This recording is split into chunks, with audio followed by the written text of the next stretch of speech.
உருவானதுக்கு அப்புறம் தியோ யோன பிரச்சோதயாத் அந்த மந்திரத்தை நான் ஜபிக்கிறேன். இதில் எந்த ஜாதி பேரும் கிடையாது, எந்த மதம் பேரும் கிடையாது, எந்த மொழி பேரும் கிடையாது. No caste, no religion, no wealth, no poor. எல்லாரும் மனுஷனா இருக்கிறவங்க எல்லாரும் காயத்ரி மந்திரம் ஜபம் பண்ணலாம். லேடிஸ்க்கு ப்ரெஃபரன்ஸ் இருக்கு.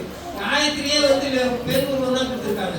இங்க என்ன சொல்றாங்க, லேடிஸ் காயத்ரி பண்ணணும். தமிழ்நாட்டில் லேடிஸ் பண்ணக்கூடாது, அது தப்புன்னு சொல்லி கொடுத்து பயமுறுத்தி வச்சுட்டாங்க. பயமுறுத்துறதுக்கு காரணம் என்னன்னா, லேடிஸ் காயத்ரி மந்திரம் ஜபம் பண்ணிட்டாங்கன்னா அவங்களுக்கு சத்துத்தி வந்துடும். அப்போ ஜென்ஸ் டாமினேஷன் வீட்டில் இருக்கணுன்றதுக்காக லேடிஸ் சொல்லணும்.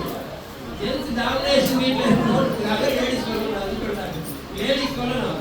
அனுசியா, லோகமுத்ரா, காதி, அந்த மாதிரி நிறைய லேடிஸ் காயத்ரி சாதனை பண்ணுவோம். காயத்ரி சாதனை பண்ணுவாங்க. ஜென்ஸ் பண்ணா பிரம்ம ரிஷின்னு சொல்றாங்க, லேடிஸ் பண்ணா பிரம்மவாதினி.